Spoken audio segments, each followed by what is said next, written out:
Hello guys, അസ്സലാമു അലൈക്കും. Welcome back to Seema foods. എൻ്റെ എല്ലാ കൂട്ടുകാർക്കും സുഖമാണെന്ന് വിചാരിക്കുന്നു. അതേപോലെ ഞങ്ങൾക്ക് എല്ലാവർക്കും സുഖമാണ്. അപ്പോൾ ഇന്ന് നിങ്ങൾക്ക് ഞാൻ ഷെയർ ചെയ്യുന്നത് ചക്ക ബിരിയാണിയാണ്. വളരെ ഈസിയും ടേസ്റ്റുമായിട്ട് ഈ ചക്ക ബിരിയാണി എങ്ങനെ ഉണ്ടാക്കുന്നതെന്ന് നോക്കാം. ഇതിന് വേണ്ടിയിട്ട് ഇവിടെ ഞാൻ ചക്ക എടുത്തിട്ടുണ്ട്. നല്ല മൂത്ത ചക്ക എടുത്തിട്ടുണ്ട്. മീഡിയം സൈസിലുള്ള ഒരു ചക്കയായിരുന്നു എനിക്ക് കിട്ടിയിട്ടുള്ളത്. എന്നാൽ അല്പം വലിപ്പമുണ്ട്, ചെറുതൊന്നുമല്ല. ആ ചക്ക നന്നായിട്ട് ക്ലീൻ ചെയ്തെടുത്തു. അതിൻ്റെ പകുതി ചക്കയാണ് ഞാനിവിടെ എടുത്തിട്ടുള്ളത്. ഈ ചക്ക നമുക്ക് കഴുകി വൃത്തിയാക്കിയതിന് ശേഷം വെള്ളമൊക്കെ വാർന്നു കഴിഞ്ഞാൽ കുക്കറിലേക്ക് ഇട്ട് കൊടുക്കാം. ഞാനിവിടെ 5 ലിറ്ററിൻ്റെ പ്രഷർ കുക്കറാണ് എടുത്തിട്ടുള്ളത്. ഈ മുഴുവൻ ചക്കയും പ്രഷർ കുക്കറിലോട്ട് ഇട്ട് കൊടുക്കണം. പിന്നെ കുറച്ച് ചക്കക്കുരു, അതും ഞാനിവിടെ ക്ലീൻ ചെയ്ത് വെച്ചിട്ടുണ്ട്. രണ്ടും കൂടി ഇട്ട് കഴിയുമ്പോൾ കുക്കർ മുഴുവനായിട്ടുണ്ട്. നിങ്ങൾക്ക് വീഡിയോ കാണുമ്പോൾ മനസ്സിലാവും. അപ്പോൾ ഇത്രത്തോളം ചക്കയാണ് ഞാനിവിടെ എടുത്തിട്ടുള്ളത്. പിന്നെ ഇതിലേക്ക് മെയിനായിട്ട് ചേർക്കുന്നത് കാന്താരി മുളകാണ്. 30 എണ്ണമാണ് ഞാനിവിടെ ചേർത്തിട്ടുള്ളത്. പിന്നെ ഇതിലേക്ക് 8 അല്ലി വെളുത്തുള്ളിയും കൂടി ചേർത്തതിന് ശേഷം നമുക്കിതൊന്ന് അടിച്ചെടുക്കണം. മിക്സിയുടെ ചെറിയ ഗ്രൈൻഡറിൽ ഇട്ടിട്ടൊന്ന് ചതച്ചെടുത്താൽ മതി. നമ്മുടെ ഈ ബിരിയാണിയുടെ മെയിൻ ഇൻഗ്രീഡിയൻ്റ് ആണ് ഈ കാന്താരി മുളക്. ഈ ബിരിയാണിയുടെ ടേസ്റ്റ് മൊത്തത്തിൽ വേറൊരു ലെവലിലേക്ക് കൊണ്ടെത്തിക്കുന്നതും ഈ കാന്താരി മുളകാണ്. അപ്പോൾ നമുക്ക് കാന്താരി മുളക് ചതച്ചതും കൂടി ഈ കുക്കറിലേക്ക് ഇട്ട് കൊടുക്കണം. ഇനി ഇതിലേക്ക് മിക്സിയുടെ ജാറ് കഴുകി 2 കപ്പ് വെള്ളം ഞാനിവിടെ ഒഴിച്ചു കൊടുക്കുന്നുണ്ട്. ഇപ്പോൾ ചക്കയ്ക്ക് വെള്ളം ഒഴിച്ചു കൊടുക്കുന്ന അളവൊക്കെ ചിലപ്പോൾ വ്യത്യാസം വന്നേക്കാം. പിന്നെ ഇതിലേക്ക് ഉപ്പ്, 1 ടേബിൾ സ്പൂൺ ഉപ്പ് ഞാനിവിടെ ചേർത്ത് കൊടുത്തിട്ടുണ്ട്. പിന്നെ നമുക്ക് ഇതിലേക്ക് മഞ്ഞൾപ്പൊടിയും കൂടി ചേർത്ത് കൊടുക്കാം. 1/2 ടീസ്പൂൺ മഞ്ഞൾപ്പൊടിയാണ് ഇതിലേക്ക് ആവശ്യമുള്ളത്. ഇപ്പോൾ 2ാമത്തെ കപ്പ് വെള്ളവും കൂടി ഞാൻ ഒഴിച്ചിട്ട് നന്നായിട്ടൊന്ന് മിക്സാക്കി എടുക്കും. ഈ മഞ്ഞൾപ്പൊടി, ഉപ്പ്, മുളകൊക്കെ നന്നായിട്ട് എല്ലാ ഭാഗത്തും എത്തുന്ന രീതിയിൽ മിക്സാക്കിയതിന് ശേഷം നമുക്ക് മൂടി വെച്ച് വേവിച്ചെടുക്കണം. ഞാനിവിടെ 5 വിസിൽ വരുന്നത് വരെയാണ് വേവിച്ചെടുത്തിട്ടുള്ളത്. അപ്പോൾ ചിലപ്പോൾ വേവിലൊക്കെ വ്യത്യാസം വന്നേക്കാം. ഒരു 5 വിസിൽ ആകുമ്പോൾ ഒന്ന് നോക്കണം. ആവശ്യമാണെങ്കിൽ വീണ്ടും വേവിച്ചാൽ മതിയാകും. ഇപ്പോൾ വിസിലൊക്കെ വന്നിട്ടുണ്ട്. ഞാൻ ഫ്ലെയിം ഓഫാക്കി. ഇനി സ്റ്റീമൊക്കെ മാറിയതിന് ശേഷം മാത്രം ഇത് ഓപ്പൺ ചെയ്താൽ മതി. ഇപ്പോൾ സ്റ്റീമൊക്കെ നന്നായിട്ട് മാറി. ഞാൻ ഇതൊന്ന് ഓപ്പൺ ചെയ്തിട്ട് ഒന്ന് ഇളക്കി മിക്സാക്കി എടുത്തു. മാത്രമല്ല, ഒരു തവി കൊണ്ട് നമുക്കിത് നന്നായിട്ടൊന്ന് ഉടച്ചെടുക്കണം. ഈ ഒരു ചക്ക റെസിപ്പി നന്നായിട്ട് വെന്തുടഞ്ഞാൽ മാത്രമേ ടേസ്റ്റ് ഉണ്ടാവുകയുള്ളൂ. അപ്പോൾ നമുക്കിപ്പോൾ ചിലപ്പോൾ 2 വിസിൽ കൂടിയാലൊന്നും കുഴപ്പം വരില്ല. വെന്തുടഞ്ഞാൽ നല്ല തന്നെയാണ്. ഇതിപ്പോൾ ഞാൻ തവി കൊണ്ട് നന്നായിട്ട് ഉടച്ചെടുത്തു. ഇതൊരു പരുവത്തിലാക്കിയിട്ടുണ്ട്. ഇനി നമുക്കൊരു മിക്സിയുടെ ജാറ് തുടച്ചെടുത്തതിന് ശേഷം ഇതിലേക്ക് 4 വലിയ വറ്റൽമുളക് ഇട്ട് കൊടുത്തു. കാശ്മീരി ചില്ലിയാണ് ഇട്ട് കൊടുത്തിട്ടുള്ളത്. കുറച്ച് ഫ്രഷ് ആയിട്ടുള്ള കറിവേപ്പിലയും 1 കഷ്ണം ഇഞ്ചി ചതച്ചതും 6 7 അല്ലി വെളുത്തുള്ളിയും കൂടി ഒന്ന് ക്രഷ് ചെയ്തെടുക്കണം. ഇനി ഇതിലേക്ക് 1 ടീസ്പൂൺ മുഴുവനായിട്ടുള്ള പെപ്പറും കൂടി, അതായത് കുരുമുളകും കൂടി ഇട്ടതിന് ശേഷം വീണ്ടും നമുക്കൊന്ന് ചതച്ചെടുക്കാം. ഇനി നമുക്കൊരു പാൻ ചൂടാക്കി എടുക്കണം. ഈ പാനിലോട്ട് കുറച്ച് വെളിച്ചെണ്ണ ഒഴിച്ചു കൊടുക്കണം. ഓയിലൊക്കെ നിങ്ങൾക്ക് എത്രത്തോളം വേണം അതിനനുസരിച്ച് ഒഴിച്ചു കൊടുക്കാം. പിന്നെ ഇങ്ങനെയുള്ള റെസിപ്പീസൊക്കെ ഉണ്ടാക്കുന്ന സമയത്ത് വെളിച്ചെണ്ണയിൽ ഉണ്ടാക്കിയാൽ അല്പം കൂടുതൽ ടേസ്റ്റ് ആയിരിക്കും. ഇതിലേക്ക് 1 ടീസ്പൂൺ കടുക് ഇട്ടതിന് ശേഷം നന്നായിട്ട് പൊട്ടിച്ചെടുക്കണം. കടുകൊക്കെ പൊട്ടിയതിന് ശേഷം മാത്രം ചതച്ച് വെച്ചിരിക്കുന്ന മുളക് മിക്സ് ഉണ്ടല്ലോ, അതും കൂടി ഇട്ടതിന് ശേഷം ചെറിയ തീയിൽ നന്നായിട്ട് മൂപ്പിച്ചെടുക്കുക.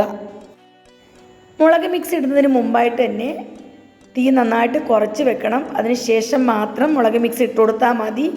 ഇനി നമുക്ക് ലോ ഫ്ലെയിമിലാക്കിയതിന് ശേഷം നന്നായിട്ട് മൂപ്പിച്ചെടുക്കാം. ഇതുപോലെ നന്നായിട്ട് മൂത്ത് കഴിഞ്ഞാൽ മാത്രമേ ഈ റെസിപ്പിക്ക് ടേസ്റ്റ് ഉണ്ടാവുകയുള്ളൂ. ഇതിൻ്റെ പ്രത്യേകത എന്ന് പറഞ്ഞാൽ ഈ കാന്താരി മുളകാണ്. അപ്പോൾ കാന്താരി മുളക് തീർച്ചയായിട്ടും ഇട്ട് കൊടുക്കണം. ഇനി നിങ്ങളുടെ കയ്യിൽ ഇല്ല എങ്കിൽ ഇതിന് പകരമായിട്ട് പച്ചമുളക് ചേർത്ത് കൊടുക്കാം. ഒരു 10 പച്ചമുളകും വേണ്ടി വരും. അത്രയും ഇട്ട് കൊടുക്കണം. ക്രഷ് ചെയ്ത മുളകുണ്ടല്ലോ, അത് നന്നായിട്ട് മൂത്ത് കഴിഞ്ഞാൽ ഇതിലേക്ക് ഒരു 3 സവാളയും കുറച്ച് കറിവേപ്പിലയും കൂടി ചേർത്തിട്ട് സവാള നന്നായിട്ട് സോഫ്റ്റ് ആകുന്നത് വരെ ഒന്ന് വഴറ്റിയെടുക്കണം. സോഫ്റ്റ് ആയാൽ മാത്രം പോരാ, നന്നായിട്ട് മൊരിഞ്ഞ് കിട്ടണം. ആ രീതിയിൽ നന്നായിട്ടൊന്ന് വഴറ്റിയെടുക്കണം. സവാള എത്രത്തോളം വഴന്ന് വരുന്നുവോ അത്രത്തോളം നമ്മുടെ ബിരിയാണിക്ക് ടേസ്റ്റ് കൂടുതലായിരിക്കും. പിന്നെ ഈ ബിരിയാണി ഉണ്ടാക്കുന്ന സമയത്ത് ഞാൻ ചില സമയത്തൊക്കെ ഇതിലേക്ക് കുറച്ച് ബീഫോ അല്ലെങ്കിൽ എല്ലാ ചിക്കനോ ഒക്കെ ചേർക്കാറുണ്ട്. അപ്പോൾ നിങ്ങൾക്ക് അത് വേണമെങ്കിലും ചേർത്ത് കൊടുക്കാം. സവാളയൊക്കെ നന്നായിട്ട് മൂത്ത് വന്നാൽ ഇതിലേക്ക് 1/4 ടീസ്പൂൺ മഞ്ഞൾപ്പൊടി, 1 teaspoon garam masala powder, 1/2 teaspoon കായപ്പൊടി, പിന്നെ ആവശ്യത്തിന് ഉപ്പ്. ഈ മസാലയ്ക്ക് ആവശ്യമായത്ര ഉപ്പിട്ട് കൊടുത്താൽ മതി. ചക്ക വേവിക്കുന്ന സമയത്ത് ഉപ്പിട്ടിട്ടാണ് വേവിച്ചത്. ഇത്രയും കൂടി ചേർത്ത് നന്നായിട്ടൊന്ന് വഴറ്റിയെടുക്കണം. സൂത്ര ഇൻഗ്രീഡിയൻ്റായ കായപ്പൊടിയാണ് ഈ റെസിപ്പിയുടെ മെയിൻ താരം.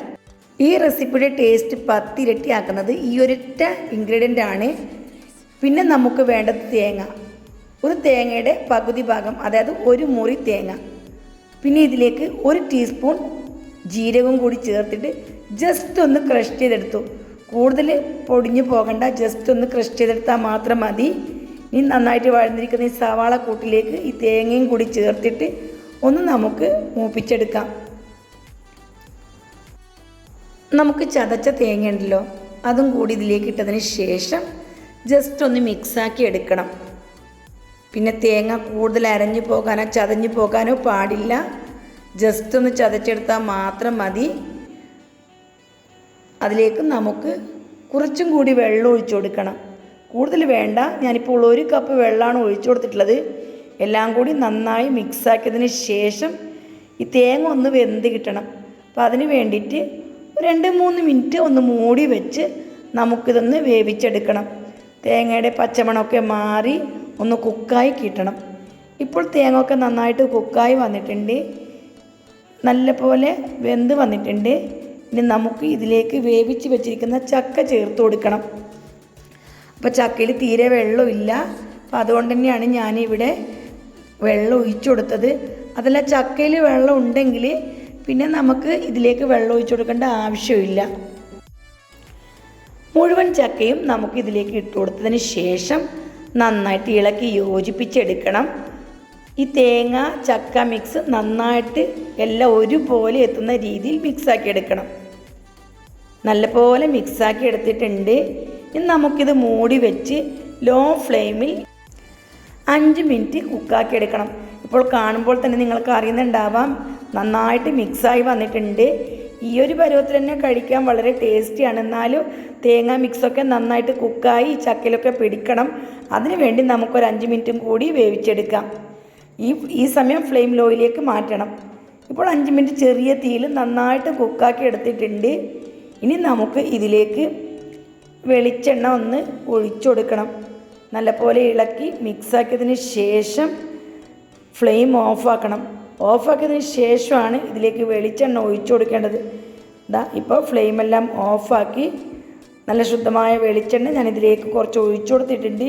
ഇനി നമുക്ക് മൂടി വെക്കാം. ഇനി ഒരു 10-20 മിനിറ്റ് കഴിഞ്ഞതിന് ശേഷം മാത്രം നമുക്കിത് സെർവ് ചെയ്യാം. അടിപൊളി ടേസ്റ്റി ആയിട്ടൊരു ചക്ക ബിരിയാണിയാണ് നിങ്ങൾക്ക് ഷെയർ ചെയ്തത്. തീർച്ചയായിട്ടും നിങ്ങളെല്ലാവരും ഇതൊന്ന് ട്രൈ ചെയ്ത് നോക്കണം.